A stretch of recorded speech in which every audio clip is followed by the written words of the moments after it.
Donc là, vous êtes sur une parcelle de brocolis qui aurait dû être récoltée il y a 3 semaines.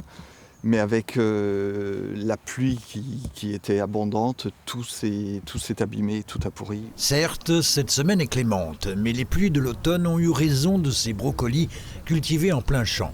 Avec déjà un été moyen, un printemps humide, les jardins de Cocagne à Thaon-les-Vosges, association d'insertion grâce au maraîchage, tout comme les professionnels de ce secteur, pâtissent d'une météo médiocre et pas assez lumineuse.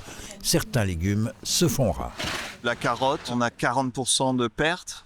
En pommes de terre, on a entre 70 et 80% de pertes. On a également un gros développement de mildiou qui s'est fait sur les oignons de conservation qui ont été récoltés au mois d'août. Donc on a replanté, ressemé des légumes qui peuvent pousser à cette période.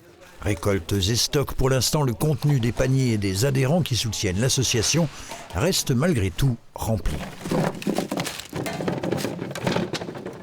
Pour l'instant, non, ça n'a pas changé. Je pense qu'on aura beaucoup de difficultés, ce sera dès janvier. Pour l'instant, ça va, on arrive à s'en sortir pas mal. Donc cette semaine, par exemple, dans les paniers simples, c'est de la carotte, radis asiatique, on a des choux chinois, de la courge, du mesclun, de jeunes pousses et de la salade.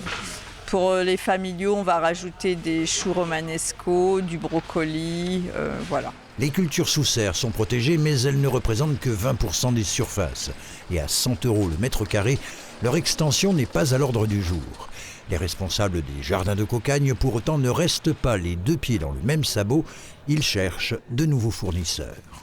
Alors on essaiera de se rapprocher de producteurs locaux, alors soit en Alsace, si on arrive à trouver des collègues maraîchers qui ont de la disponibilité en carottes, ou après peut-être un petit peu plus loin, sur l'Allemagne ou la Hollande, ou après le sud de la France, on verra.